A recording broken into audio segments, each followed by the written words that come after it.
EAX equals 0 and E equals the number of characters you read. Okay, I can give you one example. Do you still remember the sample program that we wrote last time? Yes? The sample program that I wrote last time? Now try to feed it an empty file, and it will basically return end of file like right away. Okay, let me see if I can still dig it up. Maybe I have not deleted the folder yet. Okay, so let's see. 2011, that was 0317, I think. Yep, I still have the folder. No, I don't have the folder. I have the zip file. Nope, just the zip file. I can unzip it. Okay, so there we go. We have the folder from last time. Well, I'm going to answer that question. Okay, thank you. Okay, so the program that I wrote last time, was it read 4 bytes? Was that the one? Okay, let me just double check. Read 4 bytes.s. And that's the one. Okay, that's the program that reads the 4 bytes in. So in order to see how you can tell you're at end of file, you want to give this program an empty file, so that it will encounter end of file the first time it tries to read anything. Okay? So that's what we'll do exactly. So first of all, I will create an empty file. An empty file is really easy to create. You can just say touch. Sorry? You already have. Oh, I already have empty file, empty.txt. But let me double check and make sure that it is empty. Okay, it is empty because I can tell it has 0 bytes. Okay, so this is the test. We use GDB, run it on read 4 bytes, and then we want to put a breakpoint right after this. Okay, we'll put a breakpoint at checkpoint, and we want to run the program and redirect the input from empty.txt, which is an empty file. So the program stops right after the no-op instructions, because you cannot put a breakpoint right after the int $080 instruction. You have to space it out with the no-op instruction first. So the question is, what is EAX at this point? It is 0. Now it makes sense because the file was empty. There was nothing to read. So when I told the operating system that I want to read up to 4 bytes from that particular file, and the operating system went to the file and, hey, there's nothing to read, we're already at end of file. So every time you encounter end of file and you try to read beyond the end of file, it will return a 0 to tell you that there's nothing else to read. So if a file has, say, 20 bytes in it, and you read 20 bytes, EAX should be 0 when the file exits?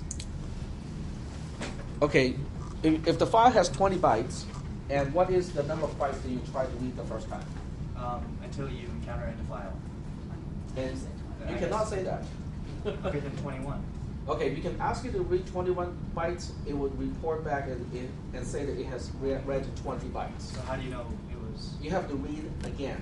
You have to read one more time, but that one more time will return a 0. EAX will have a 0. So once you finish the little read command, if you try to access EAX, it will be 0 without the number of bytes you read? But 0 is the number of bytes that you read that you have read in your second attempt. It tracks where it's at. So if there was like 60 and you're reading 30, it'll read the first 30, and the second time you read again, it'll read the next 30. Exactly. Okay.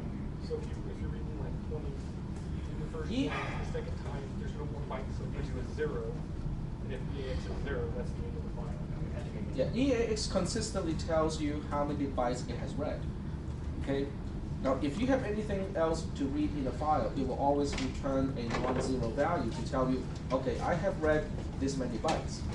It is only when you're at the end of file, then EAX will be a 0, because if you try to read beyond end of file, there's nothing else to read, and that's why it returns a 0. All right, I got it. Thank you. Yep. Maybe corollary to that, is there a reason why you can't assume that if it read less than the amount of bytes being requested? You cannot. You cannot, because if you try to type something on the keyboard, and run the program interactively, because the input is what we call code, it will give you just one. It will give you chunks that are based on lines. So every time you press the Enter key, which is the line key character in Linux, it will give you only that many bytes to read in your program. So that's why you cannot just say, oh, I requested to read 20 bytes. and the operating system is only giving me 4 bytes, that's not an indication that you are at end of file. It has to be telling you that it could not read a single byte, then it is an indicator. Yep. So we have to exit when EAX is 0 after we attempt to read, correct? Say that again. We have to exit when EAX is 0 after we attempt to read. Exactly, that is But correct. is there some more efficient way to test for EAX equals 0 other than to compare EAX to a known 0 and then check the 0 flag? There's no other easier way that I know of. Everything that I know of will involve at least one instruction to check whether EAX is 0 or not. If you're talking about the width of the instruction, there might be a test for 0 instruction that only tests a register for 0, but we don't want to talk about that because that would be a very cisp type of instruction. Yes? So still going with this example, Mhm. if there was 21 bytes and they're trying to read 20, and then there's one left over, Mhm. it'll continue on, and then it'll read that 1 byte, Yes. and then it'll try to do it again, and it'll be 0. Correct. Yep, that is correct. In fact, you can modify my program pretty easily to test your theory. Just copy and paste this code here, and I can do it inside or I can do it outside. So what I'll do is I'll do it here. So what you want to do is to copy and paste this code here like 3 times. Okay, just paste it twice so you have 3 chunks of code that are identical. So what you want to do is you can give it a file that only has 4 characters, a file that has exactly 5 characters, and see what happens to the the second and the third attempt to read, and check what EAX is going to return. Do you guys know what I'm saying? Okay, so this would I'm not going to give you the loop because that's giving away the solution of your homework assignment. But you can just copy and paste the code like twice and control the actual test file so you can test exactly the same thing.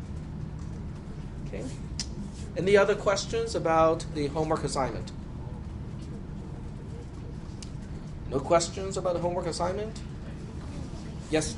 Questions? So No. I was thinking about homework. I saw Okay, so this. it's a light bulb moment. Yeah. Light bulb moment, right? That's good. I like those moments.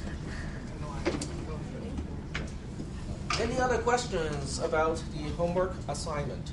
Yes, kind of.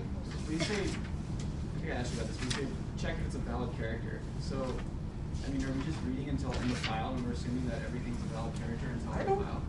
Okay, where did I say valid? No, it doesn't say that. Well, it says, Character was actually read. Yeah, so that's kind of where, that's your EAX. If EAX is non-zero, that means a character okay, was so actually basically read. if it's not end of file, we Exactly. assume it's valid. Okay. Yep, that's right. So you don't have to test for anything other than the space character once you confirm that you have read the character. And I suggest that you only read 1 byte at a time because your logic is a whole lot easier if you just read 1 byte at a time. If you try to read multiple bytes at a time, then you have to keep track of the pointer when you scan through the bytes for space. So that's actually more difficult. It's more cumbersome if you do it that way. Yep. From your example from the last class that you had up there just a second ago, Sure. Yep. Just What? 1 second.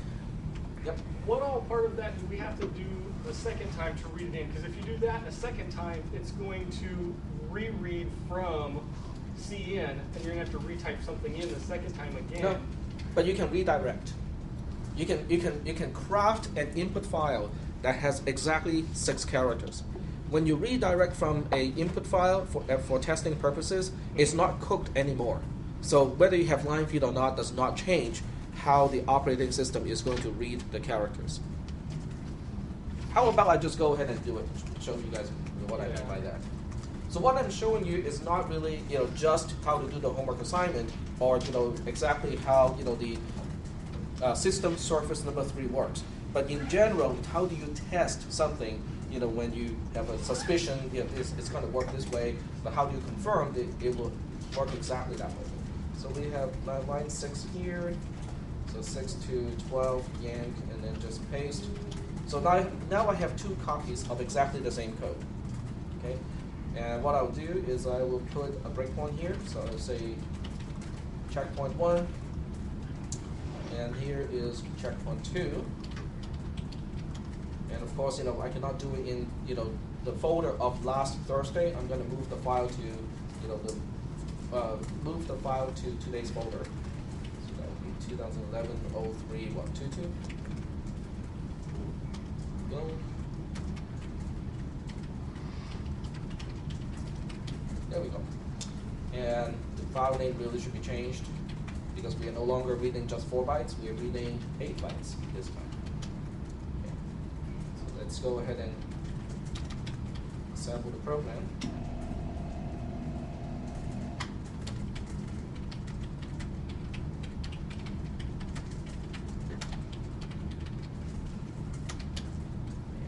Link it.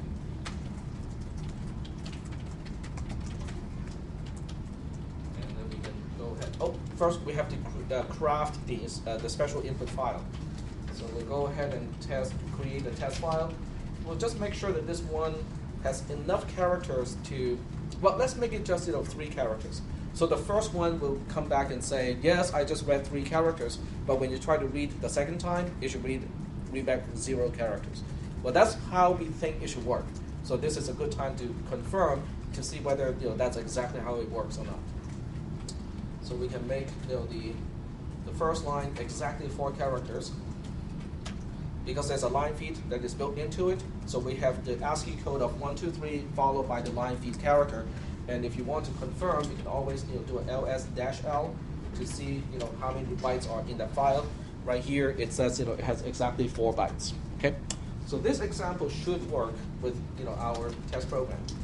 So gdb read 8 bytes. We want to put a breakpoint on checkpoint 1, put one on checkpoint 2, and we run the program by redirecting the input from test.txt. And here we are at checkpoint 1. I want to take a look at EAX before it is destroyed, from the second attempt to read something. And it's coming back as 4, which is correct. Okay, I asked it to read up to 4 bytes. There were up to 4 bytes in the file available. It read all 4 bytes. You can also double check, in buffer if you want to make sure that those were exactly the same 4 bytes. I'm not going to do that because I know it's going to be the right 4 bytes already. And then I just continue the execution. It will stop in checkpoint 2, and I look at EAX. It is reporting back 0. So you can take this program and tweak it, tweak the input file for the different test cases if you want to. But I think this is more than enough to illustrate, how to check for end of file in your homework assignment. Yep. So the thing with me is a little bit to what he's saying. Is that I'm not using a text file. I'm actually typing it in without the caret symbol. Then you can use Control D to indicate end of file. But, yeah, Okay. that's, So if you run it from the command here, and let's see. Well, when I run it, it restarted with the redirection, so I will have to do it again. Okay. So B checkpoint 1, B checkpoint 2. When I run it, now it is waiting for me to type something. So what you can do is either to type something, I can type 1 and then the enter key, and this will make it go through the first read operation. When I continue, it will try to read the second one. If I give it a Control D, that will also terminate the second read operation. And this time when I check EAX, it should report back 0 because I specifically gave it end of file when it tried to read the second time. But the best way is really to redirect from a file because that way you have a lot more control over the content of the file. Any other questions about the homework assignment? Any questions? Okay, so if there are no questions, or before you guys, remember your questions, I will continue to talk about interrupts and system surfaces and how all of these things are related, because they don't really seem to relate at all. I mean, these are all somewhat, different concepts. But in the end, they're all strung together, because they are related. So we'll go ahead and get started with this one here. And I'm not going to read every single slide here because it's just going to be very boring. So instead of that, which I think most of you should have read, this note before coming to the class today, so that you know approximately what I'll be talking about. The first thing has to do with, well, in order to understand why interrupts are useful, you have to first imagine how things will be or would have been without interrupts, without the hardware supported interrupts. Okay, so let's just say that I'm the operating system, the software part, and I want to do all the things that an operating system is supposed to do. Now, if you just look at this screen here, okay, look at the command prompt here, and think of the recorder and the networking and whatnot. What do you think the operating system has to do right now? Does it have to interact with I/O devices? Okay, it has to interact with a lot of I/O devices. The microphone is an input-only device, okay, so it has to grab the bytes from the microphone. The mouse is also an input device. When I move the mouse, it will transmit bytes to the computer to basically tell the delta of the change of location. Okay, it doesn't give any absolute location, it only gives the delta. If I type on the keyboard, like QUIT, press the enter key, the computer also has to understand that I just typed something. Okay, so it has to do all of these, or at least monitor all of these input devices all at the same time, because all of these things they're all happening at the same time. Okay, so how would you do that? If you were the operating system, or if you are going to write the operating system, how would you do that? Okay, now we know mechanically how to do it, because we have special instructions to read from the I/O locations, and I/O locations will correspond to special flags related to USB, related to the mouse, and so on and so forth. So we know that we can use instructions to ask an I/O device and say, do you have something for me? Do you have something for me to process? And so on and so forth. We can definitely do that. But if you think about it, how are we going to do it when we have so many things happening at the same time? And I have no idea when it happens. In other words, the operating system cannot anticipate when I will move the mouse, when I will type on the keyboard, or when the next byte will come in from the microphone. Okay, so if you don't know when it's going to come in and you don't have interrupts, the only choice left is to do polling. Polling, polling. What does that mean? It means you ask the hardware device or any other thing that you're pulling, hey, do you have anything for me? Yep. No, carry on. Well, there's no such thing as carry on when you're doing polling. Polling means, you got anything for me? No. You got anything for me? No. You got anything for me? No. You got anything for me? No. And it will keep asking and asking and asking until you say, yes, I got one keystroke for you to process. Okay, I'll process it. You got anything else for me? No. You got anything else for me? No. And so on. They usually fire employees like that. Well, not if you have, if you don't have interrupts, this is the only way to do things, okay? Which is not very efficient. Now, but the problem is not just that it is inefficient. If you have multiple devices, what do? You ask each in turn? You have one loop, and inside the loop, you will have to ask, all the potential devices that may give you something to work on, right? Okay, well, that's not really particularly good, because what if I just plug in something new to the computer through USB? Well, that loop, has to be changed. Okay, it has to be more dynamic because there's one more item in the chain to ask, do you have something for me to process, right? And so this is not a particularly efficient way to deal with input-output devices because, it is a tight-loop approach, it's not very efficient, and it also does not really support multi-threading very well. If you have multiple users in the system and you have to monitor multiple devices at the same time, this is not very good because, it just makes the design of the software a whole lot more complicated. Because, how you process, the mouse moving and how you process the keyboard and how you process the sound, coming in, they're all completely different. They really do not belong to the same loop in the program, in the operating system. Okay? So can someone name an operating system that actually did polling? And this is not really too far back. DOS. Okay, how do we know that DOS did that? When you had DOS, you could never tell that DOS is just doing polling and asking the keyboard controller, do you have a keystroke, do you have a keystroke, do you have a keystroke? What made that become apparent that DOS was polling? So the little cursor that kept blinking?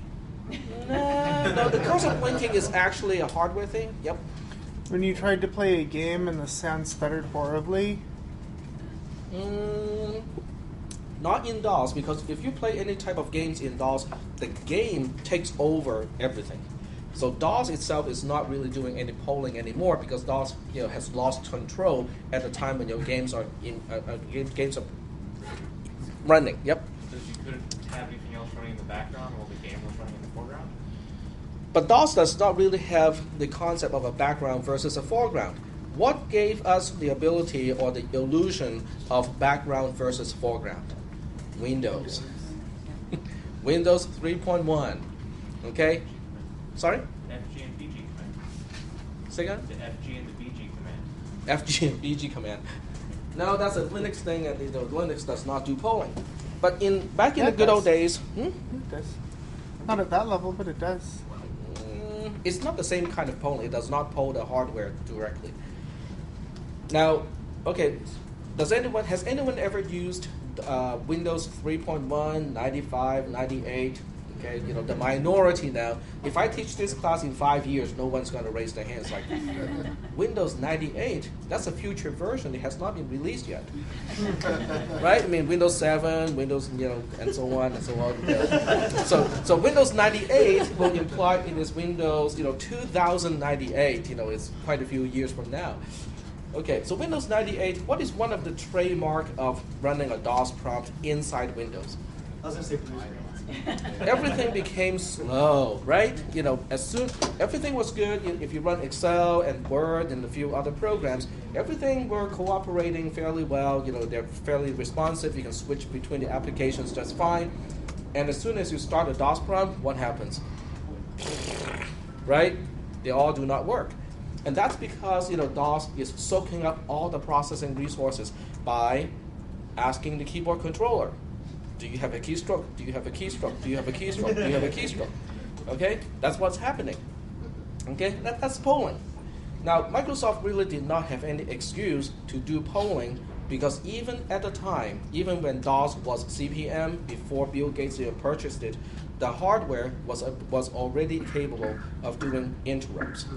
Okay, so let's use my office hour as an example because none of you visit me during my office hour, so I can use that as an example. Okay, so using the polling method, I'll be in my office, and I don't know whether there's somebody outside or not. Okay, so what I'll do is I'll go outside, take a look in the hallway, and go, okay, nobody is here. I will go back to my office, and as soon as I sit down, I will say, oh, is there anyone who wants to see me and ask me a question? I'll go outside and poll again and see if there's nobody outside. I go back to my office, I sit down, and then I get up again and do the same thing over and over again. As you can see, there's not much else I can do other than just checking the hallway if I do the polling thing. An interrupt is interesting. Now occasionally Christ will come visit me.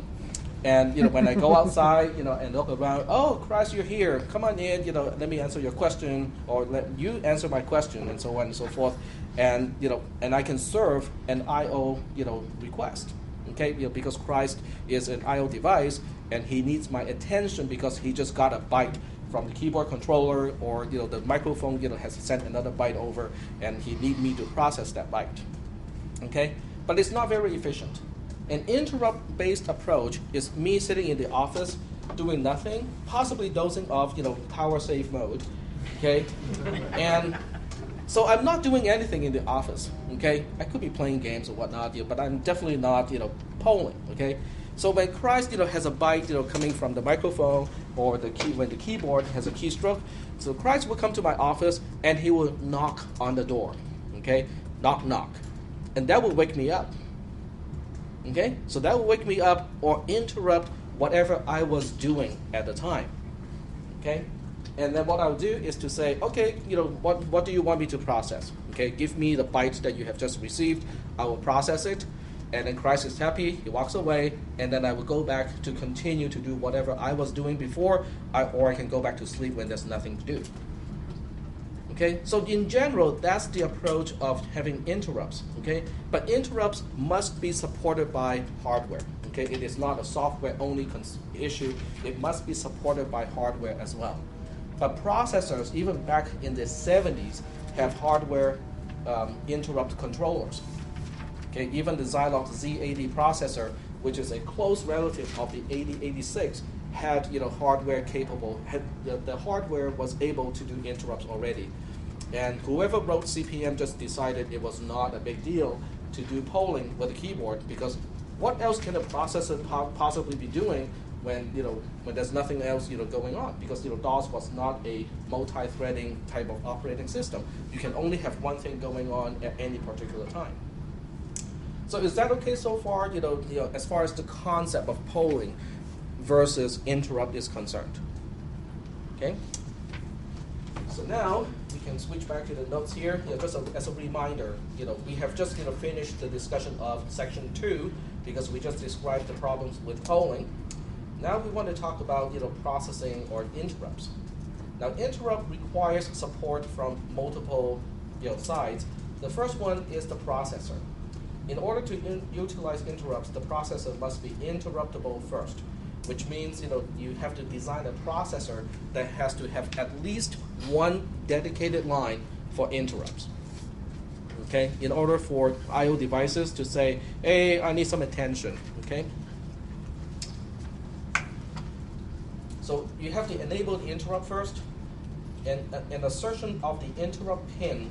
Okay, this is a hardware pin, which is basically a pin that you can see on the hardware device, will cause a series of events on the processor side. The first thing is the instruction in execution will basically finish first. In other words, you cannot interrupt the execution of a single instruction. Okay. Now there are special instructions, on certain processors that are interruptible because they are long. It will take a long time to complete. Some processors, I think the x86 is one of those, actually has an instruction to copy multiple bytes. And that's going to be a long instruction because copying multiple bytes means you have to access memory a lot, which means it will take time. So those instructions are actually interruptible, but all the instructions that we have talked about so far, they are called atomic, which basically means once the instruction starts, there's no way to interrupt the execution of that one single instruction. As soon as that instruction is finished, the address of the following instruction is saved on the stack. Now, we haven't really talked about the stack yet, but we'll just say that it will save the address of the following instruction to somewhere. Okay, it will just save it first. Okay. Then what the processor will do is it will look up an address at a fixed location in memory, and this is what we call an interrupt vector. It's basically a lookup table. Okay. If you use the analogy earlier, Christ will have his okay. It's basically I have my little booklet. Okay, my little booklet of how to handle particular students. Christ will have an entry. Alex will have another entry. Jason will have another entry, and so on. Because each I/O device will require a different logic to handle their interrupts. So when the hard drive controller interrupts, I know that I have to go to the logic that relates to the hard drive controller. When the keyboard interrupts, I know I have to go to the logic that handles the keyboard. And that's basically just a lookup table, so I know where I'm supposed to go to process an interrupt from that particular device. Some processors have a table of vectors for different interrupts, and the table is indexed by an enumeration of the source of interrupts. Okay, it's basically just enumerating all the possible interrupts and assign a particular interrupt number to a particular device. That used to be hard-coded for the x86 type processor and in DOS, but later on, it all became somewhat programmable, and that's why that's why we have the concept of plug and play. Okay, plug and play is basically saying, when you insert a new ISA card into a computer, the operating system can poke the device and try to figure out the best combination of interrupt numbers I/O port numbers, and so on and so forth, so that it does not conflict with other I/O devices. Yep. What computers are using ISA cards now? I do not know. Yep. That table you're talking about, is that similar to the table we looked at last time, the Linux system call table? Where It is each related. call has a number, It is related, but not exactly the same table. but it's something.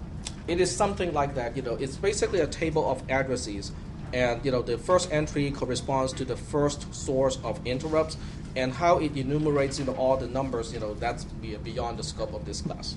Yep. Is that the IRQ table in BIOS? The BIOS has its own IRQ table, but that's modifiable too at runtime. Once you load the operating system can actually change, which vector corresponds to which I/O device. That part is programmable. At least in modern computers, that's programmable. In smaller processors, it is fixed. So once we look at the interrupt vector, an interrupt vector is an address to continue execution. It's a jump table. Okay, it's basically just a jump table. The processor will continue execution at that location, which is basically the entry point of the logic to handle an interrupt from a particular I/O device. Is that okay? Kind of. In other words, if Christ comes to my office and interrupt me, I will look up my little table, and one of the entries is okay, if Christ comes into the office, this is how you would answer his question. So I would flip to that page of my instructional manual, and in order to interact with Christ, and that's basically what an interrupt table does. Is it will look up where is the subroutine that I need to use in order to handle that particular device. The location is called the beginning of an ISR, or interrupt service routine. An interrupt service routine, you can just look at it as a subroutine, except you don't call it in software. It is quote unquote called hardware events. Okay, is that okay? Or is it adding more to confusion? When you have a subroutine, okay, in C and C++ programming, how do you invoke or how do you call the subroutine? Somewhere in the program has to invoke and call the subroutine. When you have an ISR or an interrupt service routine, it is just like a subroutine, except you don't trigger the execution of an ISR in software, not normally, but it is triggered by a hardware event. The hard drive controller said, I'm done reading that sector, what do I do next? Okay, that's one event. Or the mouse moves, and it generates an event to the operating system and say, okay, the mouse device has moved this much, what should I do next? An interrupt service routine should take a short time to complete. So this is not entirely accurate, because the ISR itself can be a very long subroutine. It's just that it cannot take that much time to complete. Okay, so the ISR itself can be a big, huge, long switch statement, but the actual execution time of the subroutine has to be fairly short. Whatever it does, it has to clear the source of the interrupt.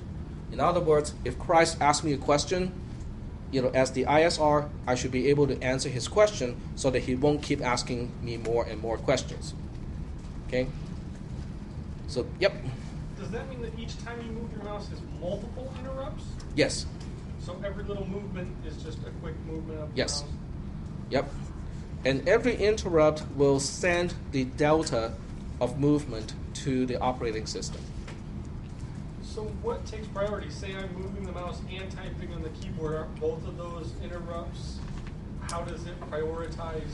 In the good old days, there is prioritization. In other words, one of them has to have a higher priority, because the two PS2 ports do not really map to the same I/O device. But these days, they are all USB devices.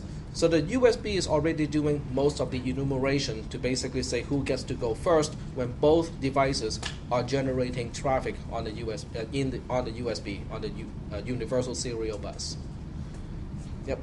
So, sorry, say we're gaming, Mm-hmm. and we're holding the W key down for like an hour. Uh-huh. How does that work? Because we're constantly sending an interrupt. No, that is not true. Okay, what you're saying, that's a very good example. Okay, let me just kind of repeat that question so the recorder can catch that. Okay, if you press down a key, say W, for an hour, and then at the end, your finger starts to the finger muscle starts to cramp, and then you have to lift and release the key, right? So the question is, to the operating system, how many events were actually generated? And the answer is 2. Okay, now, but how does that work? I mean, if I go to a command line, interface, and I press down W, okay, how come you can, generate all the other W's when there's only one event when I press it, and there's one event when I release the key? Well, that's a timer thing. Okay, so when you press the W key or any key down, it generates one particular event and say a particular key on the keyboard is now pressed. That's the interrupt. Okay, that's the cause of the interrupt. The operating system will register that. Okay, and if it's the W key, it will just register and say the W key is now pressed. Now, what makes it possible to auto-repeat is an internal timing mechanism to the operating system. In other words, the operating system is keeping track of how long you have been pressing the W key. Once it gets past the initial 0.5 second or whatever, 0.8 seconds or whatever, then it will consider, oh, okay, I need to turn on the auto repeat feature. So when you turn on the auto repeat feature, it is still relying on a timer device, which is another I/O device that your computer can interact with, and basically every 0.2 or 0.1 second, it will generate a new key so that your command line interface or your game can see that as another character pressed. But it really is not a hardware event at all. That's basically a software event. Yep. So the output to your monitor, say for the example of W, that's not an interrupt, that's software related? It is.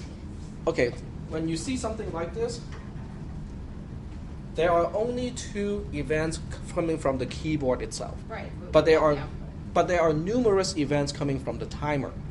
So in a way, it is still hardware related, but it's not coming from the keyboard itself. It's coming from the timer device. In other words, when you press a key, the operating system will go set a timer. Okay, the first time you press a key, the operating system will go set a timer and say, okay, wake me up in 8 seconds. Okay. And let's just say that you keep pressing that key. So 8 seconds later, or 0.8 seconds later, the timer goes off. When the timer goes off, it is another interrupt, but it's not a keyboard event. It is now a timer event. The operating system will still get control again and say, oh, the time has expired. Now I have to consider this key to be auto-repeating. Okay, so it will generate another key event to the software and say, oh, guess what? Someone has pressed the W key again. But it really was not a hardware event. It was not a keyboard event. It was a timer event that generated that second W. And then the operating system, knowing that now it has entered into the auto repeat mode, it will set the timer again. But this time it's only good for 0.2 seconds.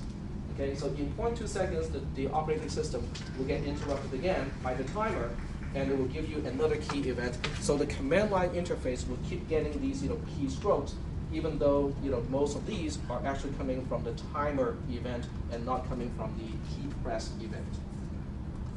Yep. So does the timer constantly interrupt the process? Yes, the timer is interrupting at a fairly high frequency from our perspective. In our standard, it's interrupting in. Does anyone know the interrupt frequency of a PC? I would say it's at least in kilohertz. Okay, in thousands of times per second. So it is really fast from our perspective, but as far as your super duper Pentium processor is concerned, it is really slow. Okay, anything that is within hundreds of microseconds is really, really slow. When you get down to 10 to 20 microseconds, it's starting to become fast. But that's basically the scale of events from the perspective of your processor. Okay. And the interrupt is required because we need to keep track of time, for many different types of applications. I can give you a few examples right here.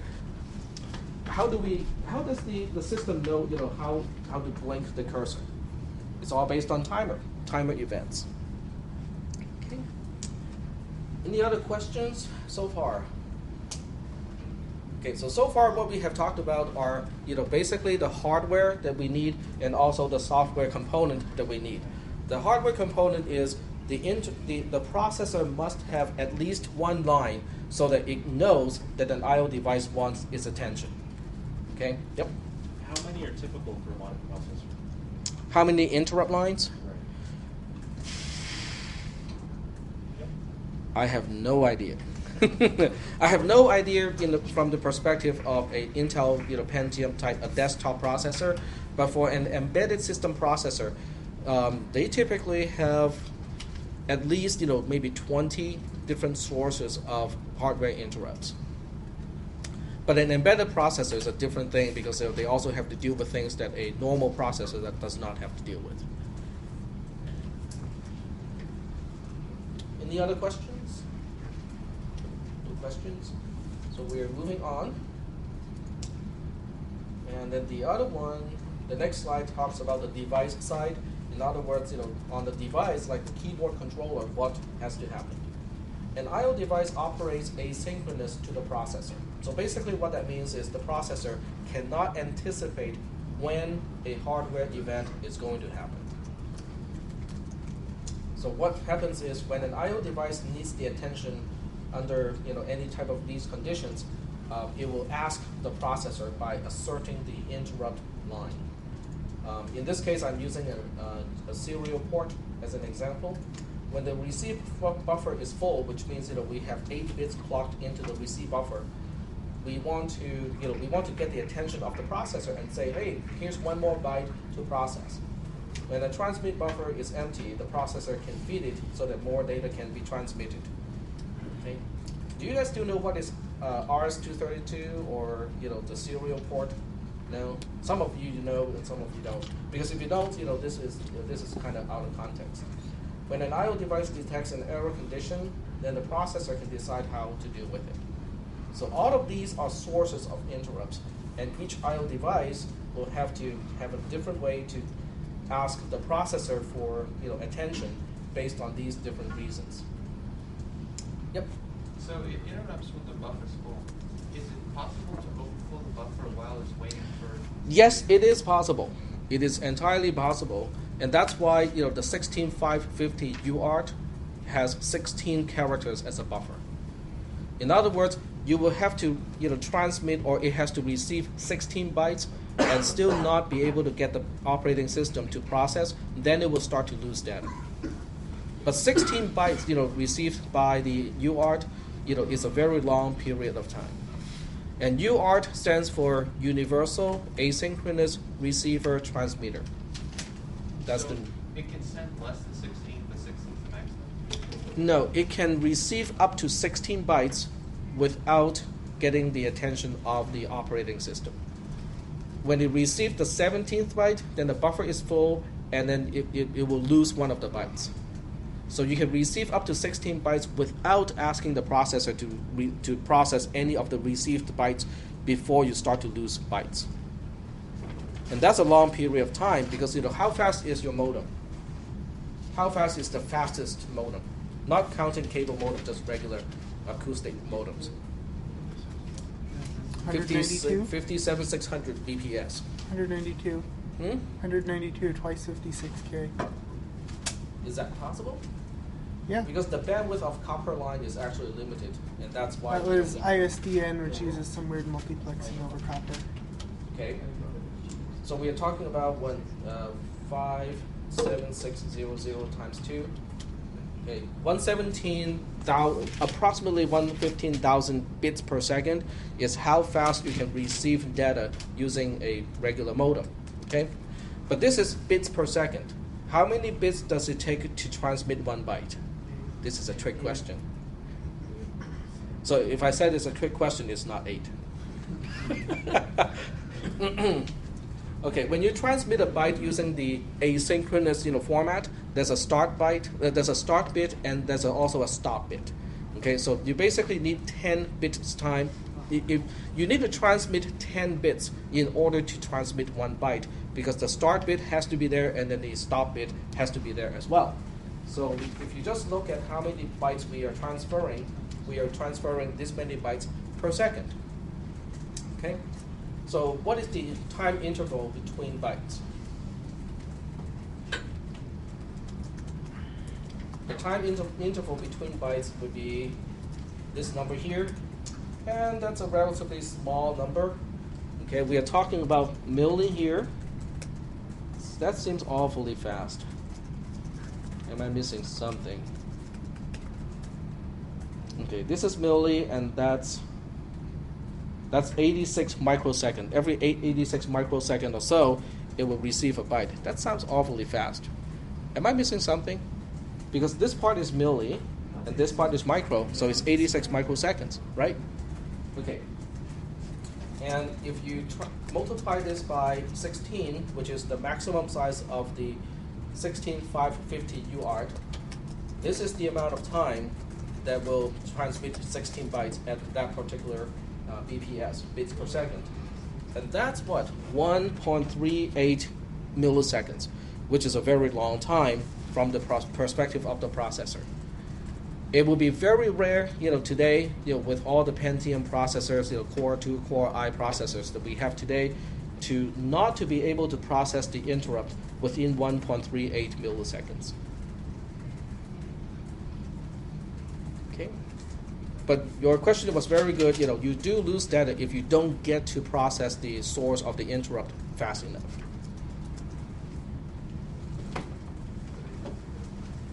How many people understood this calculation, or at least what I was trying to calculate?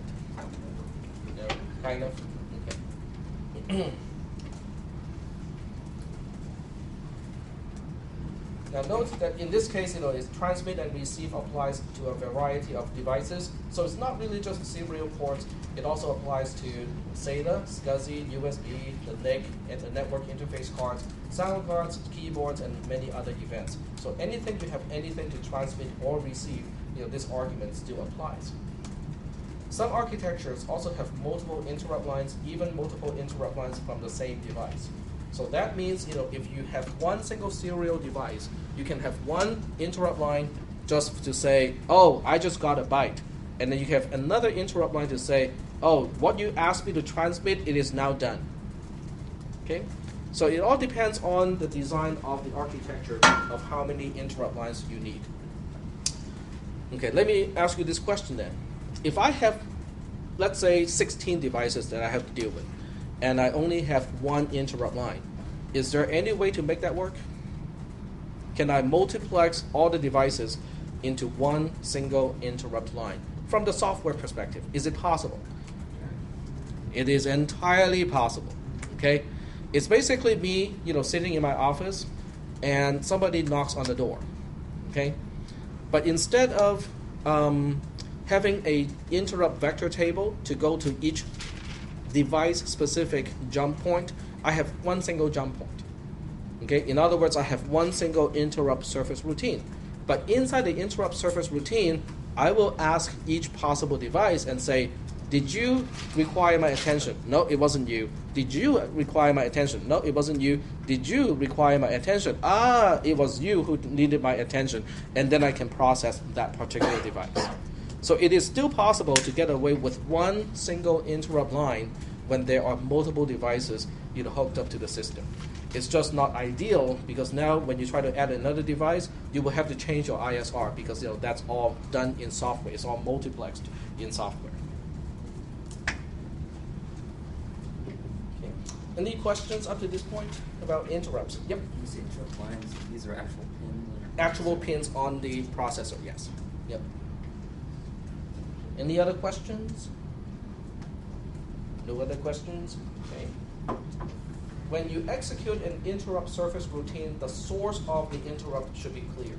That means if you're receiving a byte, you should grab that byte, take it out of the I/O device, and process it. If it is transmit buffer empty, then you can either tell the transmitter, you can say, okay, here's another byte to transmit, go ahead and do it, or you can turn it off and say there are no more bytes to transmit.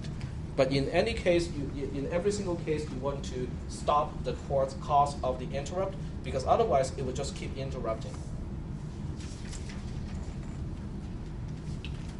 And then we have the next slide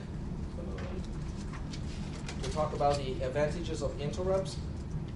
It's basically the biggest or the most important point of interrupts is you don't have to poll anymore.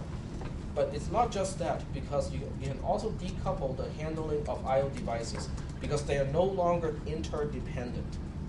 Okay, you can write the logic of how to handle a mouse interrupt, and that will be completely independent of the interrupt surface routine of a keyboard, and it just makes debugging a whole lot easier to do when you have interrupts, one interrupt per source in your system. Are we doing okay so far with the concept of interrupts? Okay. So the next part comes, and talk about privileges, which is kind of like an orthogonal concept compared to interrupts. Okay. Instead of reading this part here, which is really a lot of words, it's very wordy, I want to explain what is privilege, okay, and why do we need the concept of privileges when we execute code. Okay, can someone just try to guess, just give it a shot, why do we need to have high privilege level code and low privilege level code?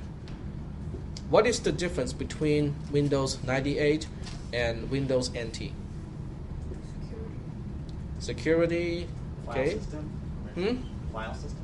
The file system, okay. But what about the kernel itself? Deep down in the operating system, what is the main difference between those two?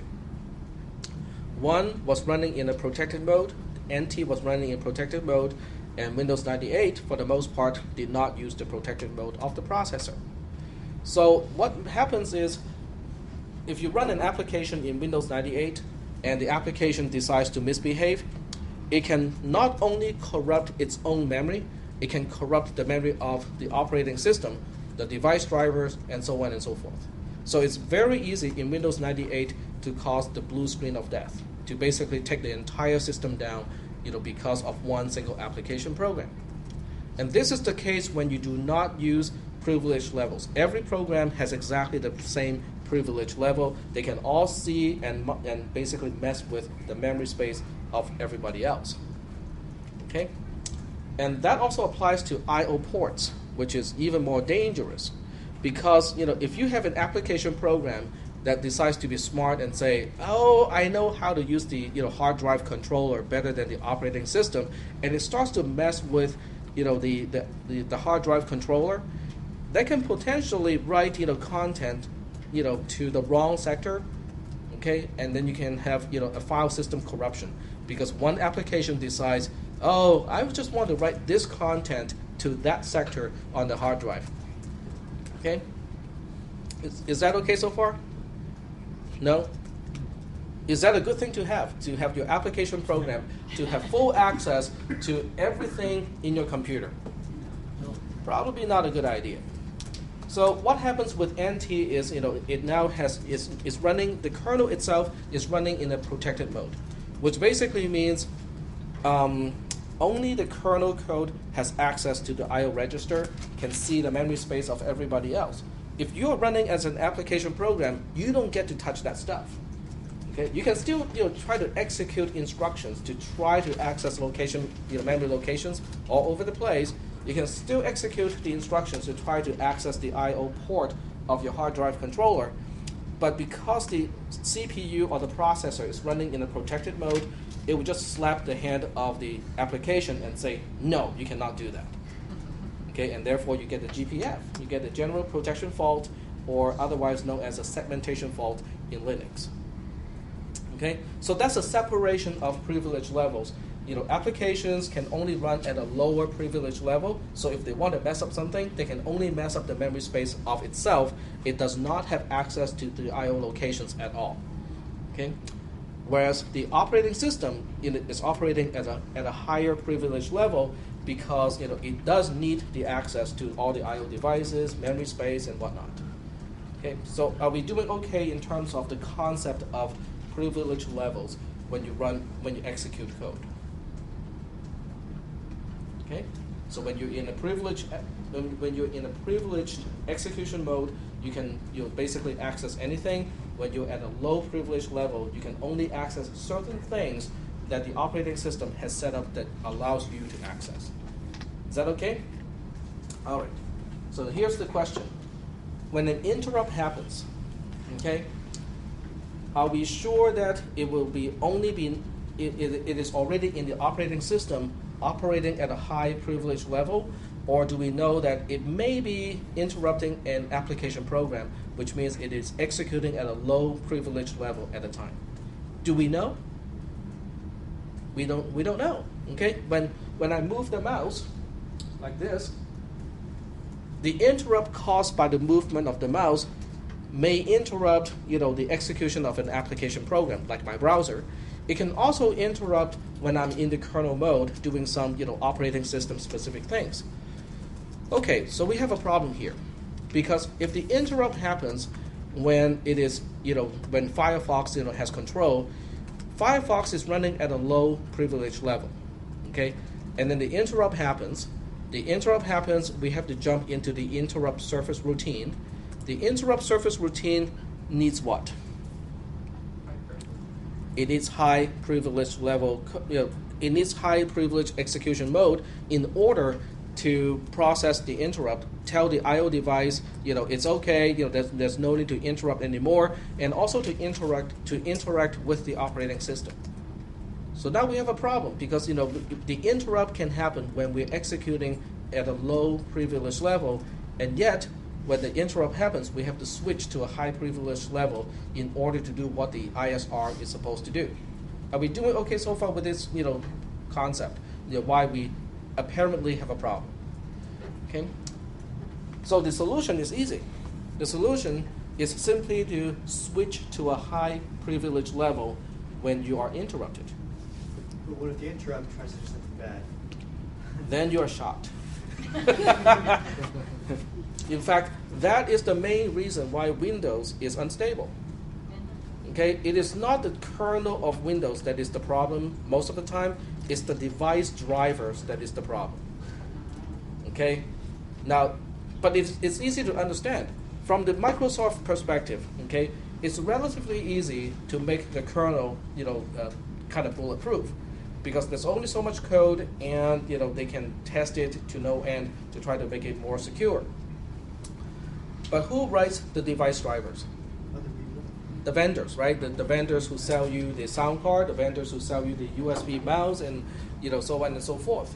So it depends on how much time those particular vendors spend in order to make their device drivers, bulletproof. Because the device drivers will still run at a high privilege level. So if there's a bug in the device driver, it can still cause problems to the operating system itself, and therefore introduce instability to the operating system. Yep. Are those driver software from other Windows doesn't have to be certified or pass a test from Microsoft, because it have to be compatible with Microsoft OS? Well, let me ask you this question. How many devices do you think Windows 7 can handle?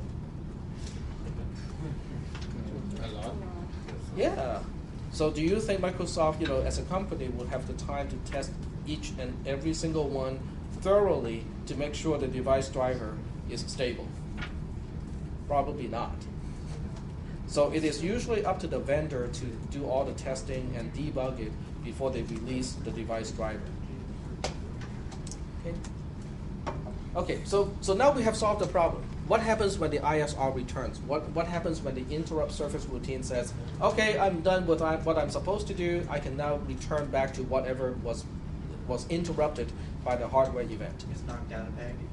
It has to knock the privilege level back and down to what it was before the interrupt. Okay, So- that's very important. So the application feels empowered for a second, then goes back to the old way it was. Exactly, because otherwise, if That's you disheartening. I'm important, no. Yep. So how does that work with his example of holding W down?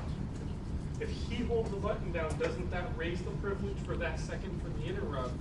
If he holds it down for an hour, Okay, but remember, it only took, in this case, at the most, 1 or 2 microseconds to process that key press event. Okay, so what happens is you press the key, it caused a hardware event because there's a key press event. It interrupted the processor. The processor will have to execute the ISR. in the process of executing the ISR, it automatically bump up the privilege level to get into the ISR. So inside the ISR, you have the necessary privilege level to deal with the I/O ports. In the ISR, the first thing it will do is to ask the keyboard controller, why do you need my attention? Okay, and one of the status bits will say, oh, there's a key event, and then the ISR will read that key, or read the key event, which is not really the key. It is actually a key code combined with a flag to say that this is a pressed event instead of a release event, and that's it. Okay, and then it will just store that particular state somewhere in the operating system, and then the ISR returns right away. So that's when you actually went down from right there. Exactly. So the privilege level basically went down again, back to whatever it was before the interrupt, and then the process, the program that was interrupted, will continue execution as if nothing had happened. Now the question is, but then who is really responsible to process that key press event? The timer. Because The timer. no, it's not a timer. It is actually this is a multi-threading operating system. So when you have a key press event, it also woke up a thread in the operating system that is waiting in a loop to say, okay, I'm waiting for the next key event. So that thread itself will continue to execute because the event cleared what it was waiting for. So that's basically, it's out of the scope of this class, because in this class we are not really focusing on multi-threading operating systems. But you can just kind of imagine that there's a thread, there's a program in execution, and it is blocked because it's saying, okay, I have nothing else to do because I'm waiting for a key event to happen. Okay, and that can be a fairly long program with a lot of stuff, to process the key events. But it cannot proceed because there's no key event to process. So when the interrupt, when the ISR, processes the interrupt, it will just basically say, oh, okay, I got one event for you to process now. Okay, so it unblocks the thread that was waiting for that particular event. But the unblocking may not be instantaneous. In other words, it might have to wait until the interrupted program to say, okay, I got nothing else to do. Then the operating system will pass control to the thread that is just recently unblocked, and that will continue to process the key event and say, oh, okay, with my translation table, that corresponds to the W key, and so on and so forth. So it's actually a whole lot more complicated than what we just described. I can understand why you have that question, but the full answer to that question is kind of difficult to contain in this particular class. How many people know what is multi-threading? Kind of, okay. So that's basically the first obstacle is, if we don't know what is multi-threading, it's kind of hard to explain, why we can have a thread waiting for a software construct to wake it up and say, okay, you can now proceed. Okay, but at this point, you're getting back to our big picture. At this point, we have all the necessary pieces, okay? We have the hardware that can be interrupted. There's an interrupt line to tell the processor, hey, an I/O device needs your attention, okay? We got that part. We have the interrupt vector table. Basically, it maps different I/O devices to different ISRs, okay? If you have a hard drive controller interrupt, it will go to the necessary subroutine to process that particular interrupt. We have the privilege levels, okay? We have the mechanism to automatically bump up the privilege level so that the ISR can do whatever it needs to do, and when it's all done, it will drop the privilege level back to the original before the interrupted program continues execution. So that's all good. But we haven't talked anything about asking the operating system to do something in software, just like with your homework assignment. Okay? Your homework assignment has nothing to do with hardware events. It is all software. You're feeding it a file, and it doesn't really do any type of interrupts. So how does that connect to what we need for the homework assignment? What you are doing in your homework assignment is also called a system call. Okay, but it's not really a system call. It's not a call as in calling a function in C. Okay, it is a way to trigger the execution of a subroutine, but it's not a regular call. So let's think about why it cannot be a regular call. If you write a C program, okay, and you have a subroutine G that calls a subroutine F, okay, that's a regular call, a subroutine call. Why can't we have a big table of these calls to the operating system and be done with it? Permissions. Permissions, exactly. Okay, when you run your program and function G calls function F, do you think there's any change in terms of privilege levels? No, because if they're all in your program, they all execute at exactly the same privilege level. If you're trying to call a subroutine in the operating system, there has to be a switch of privilege level at some point. Because otherwise, the operating system cannot do what it needs to do in order to answer your request. Is that making any sense? Because you can say, hey, Mr. Operating System, I want you to read another byte from this file.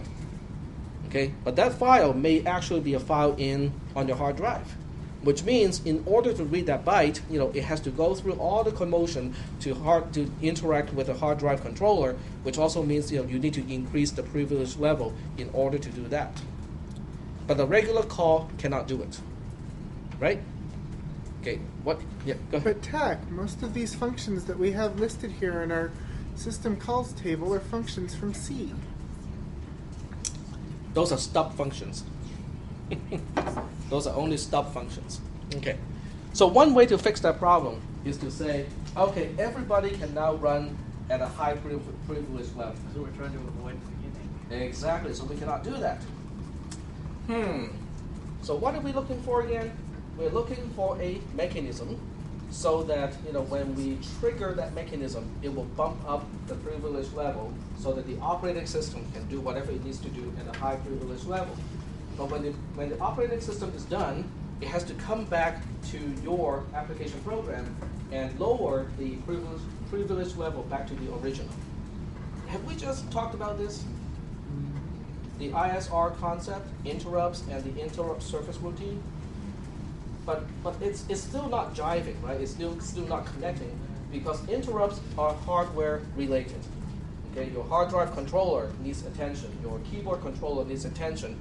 But this is not hardware. This is all software. Your software, your program is asking the operating system and say, I want another byte from this file, which means it is not a hardware event. Okay, and that's why we have the concept of what? We're combining interrupts and what? Software. And that's why we have the concept of a software interrupt. Okay? And that's why the instruction starts with INT. INT stands for interrupt. Okay? All right. So now we have all the pieces together. And right here, we are basically all the way down here already. Let me switch to the program so that we can just take a look at the program so I can tell you what I'm talking about here.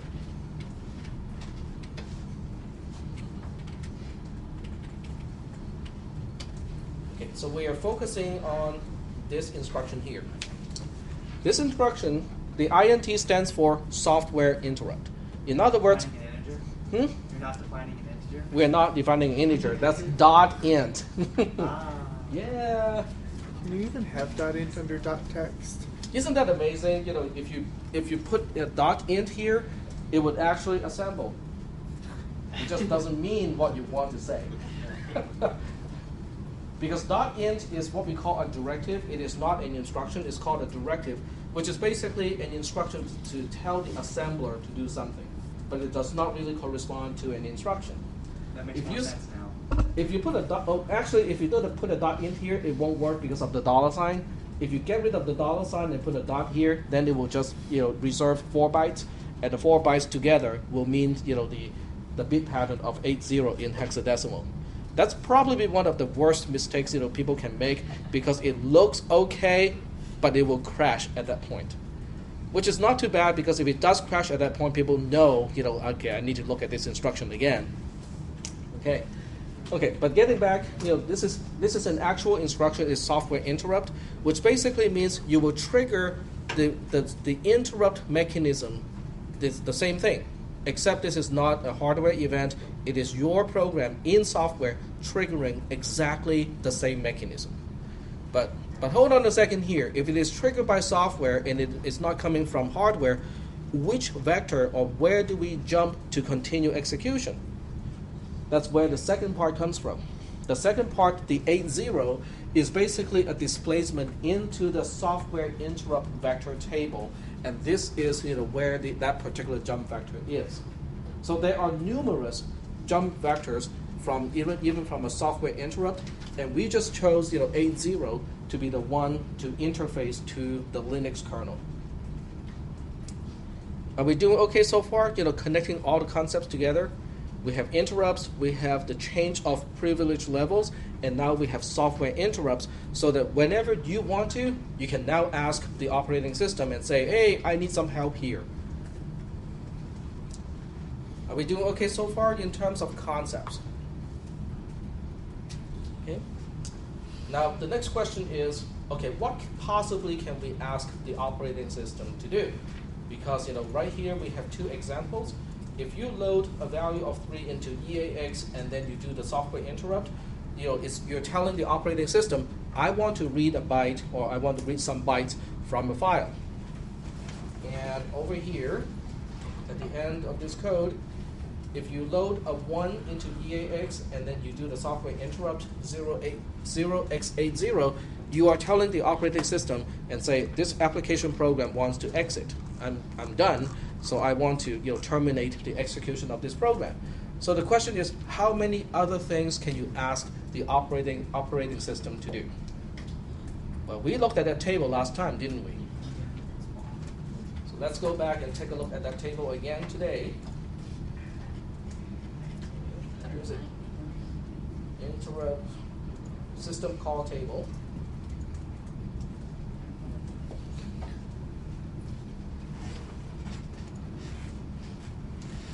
This is a list of all the things that you can do, you can ask the operating system to do, and you do that by changing the value that you load into EAX. So it ranges all the way from 1, which is exiting a program, all the way down to only 190. And these numbers are not even contiguous. So there are some numbers that are skipped. I have no idea what happened to the number in between. They could be obsoleted or deprecated, and for whatever reason is no longer supported by the current version of the Linux kernel. Okay? 190. Let's just say that we didn't skip any numbers because it was only skipping 2 here. So it's not two numbers here. So let's just say it's 190. How many calls can you make to the Windows kernel?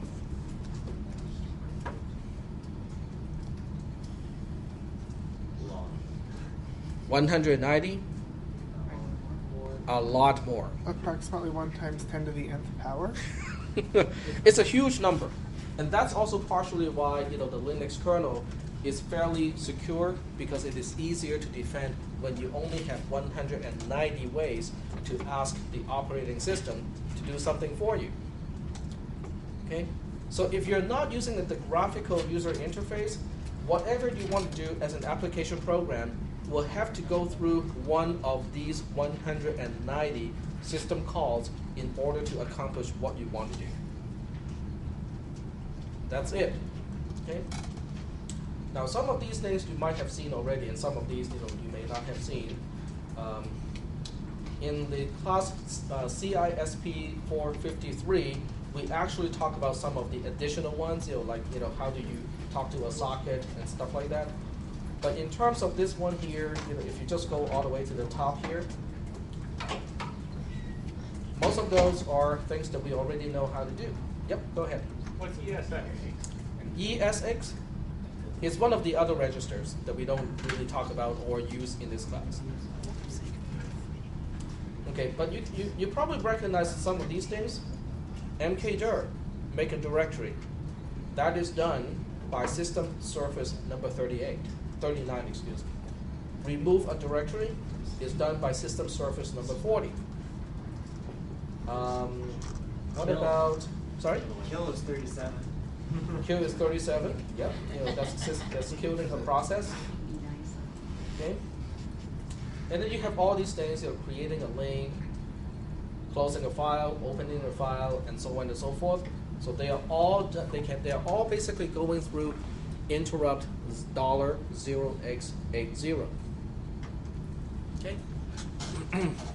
But how come in a C program we don't have to do something like this? I mean, because in a C program we use the other interface. Okay, so let me just show you, what I meant by the other interface. If you type man to read, it basically brings up the same thing as our system surface number 3, except it is explained in a way as a prototype in C. But it really is doing the same thing as what we talked about and what you have to do in your homework assignment. The one to load into EAX is implied. It's not mentioned here anywhere. FD is what you put into which register? EBX. Buff, basically a pointer to a memory location, is what you put into ECX. The number of bytes that you want to read, or you want to read up to this many bytes, is in EDX. Okay? When you write a program in C or C++, you can actually just include this include file and then use this prototype and call read as a function to accomplish the same thing.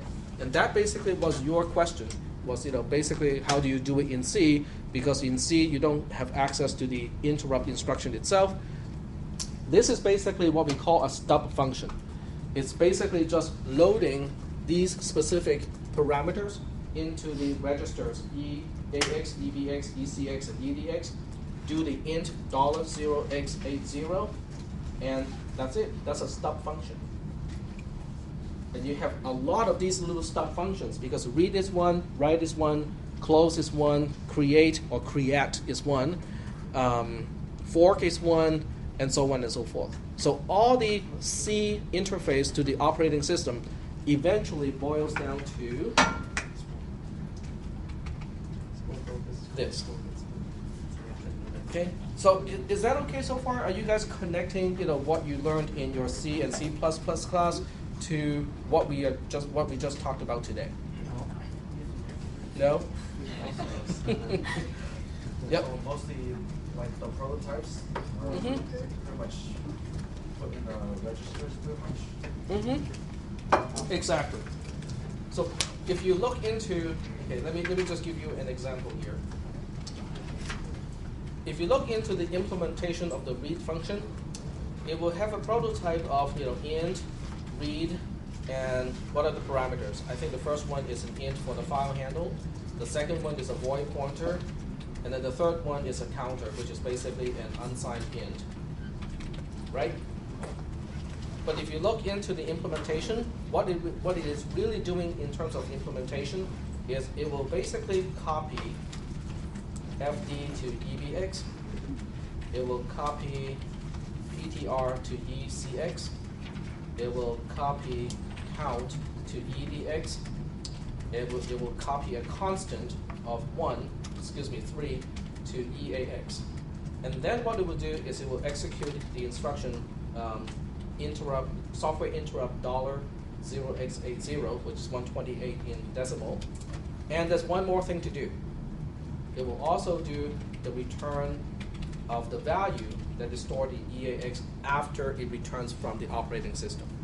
So that essentially is the quote-unquote read subroutine as a stub function. And you have the other stub functions doing pretty much the same thing, even though they have different names. Now, how does read relate to? I know most of you did not take the pure C class. You took a class in C++. In C++, we don't use read. We don't use fread. What do we use in C++? C in and C we out. use C in and C out. But C in and C out can be implemented by the read subroutine. Because basically, you are just maintaining the object-oriented illusion But down below, you're still using this particular subroutine to interact with files. Is that making any sense? If I ask you to write a class, to implement, the iStream class, okay, and I give you this one here, and I just wanted to work with, cin or standard in by itself, can you do it? No. Why not? We don't have enough assembly under our belts to be able to properly parse any of the things that cin can parse. It can handle numbers, it can handle characters, it can handle formatted input like percentages and dollar amounts and all sorts of fancy stuff, and we can't do that. You can pass it to this the string stream to process it. You can just kind of hand it Well, off. if we're to allowed to somebody do else. that, then sure. But I'm just talking about the file interaction part. Can you grab yeah. a file? Can you grab a byte from a file? And this is how it's done. So are we getting a little bit closer? Are we establishing a connection between this class and CISP360? No, we are so far. Sorry? I'm not that.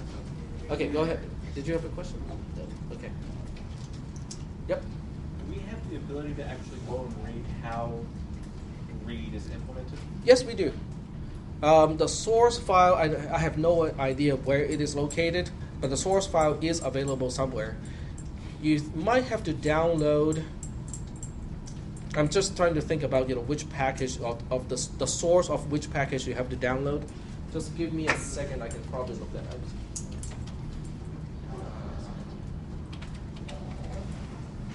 I think it is libc. So you want to download libc6dev, which will include the source file of libc. And libc, is basically a C library, so that it implements all the basic subroutines that you can link with when you write a program in C. I believe read is in this package somewhere. So when you download the source package of libc-dev for development, it will download the actual source code of that. Maybe not. I think the dev is just downloading the header. So you probably have to do an apt source apt-src with the libc6 package itself. Then it will download the source code of that package. Okay. So for those of you who are interested, this is what you do. You say apt source, which download the source file of the package, and then you just have to say, I don't think it's install. So you have to give it a command, and then you specify the name of the package, which is libc6. So for those of you who are interested, you can definitely do that and look at the source file, and see how it's all done. The way it's done is done by inline assembly code. You basically define a C subroutine just like a C subroutine, but inside you can do inline assembly, which basically specifies instructions in assembly, but you can link operands to the parameters. So that is really kind of cool because it combines the best of both worlds. You can choose the exact instructions to execute, but you still have access to the high-level concepts called parameters in C. So that's kind of way beyond the scope of this class, but since you asked that question. Okay. Any other questions related to what we just talked about? Yep. I have a question about permissions. Mm-hmm. How are they enforced? How is it that the operating system has high level permission and a program is low level? What is it that makes it so it can't access certain applications? Aha. Well, that's a good question. We are running out of time, but I will answer that question. Okay. In the simplest case, it is just two numbers. Okay. If you just want to implement locking out memory locations other than a certain region, all you need are two numbers. Okay. So basically, whenever you switch to execute a program that is an application program, you tell the processor and say, oh, by the way, don't let this program run or access locations that are higher than this location or lower than that location. Then for every single memory access event for the processor, when the processor has to access memory location, it will internally compare the actual location that you want to access against the boundaries.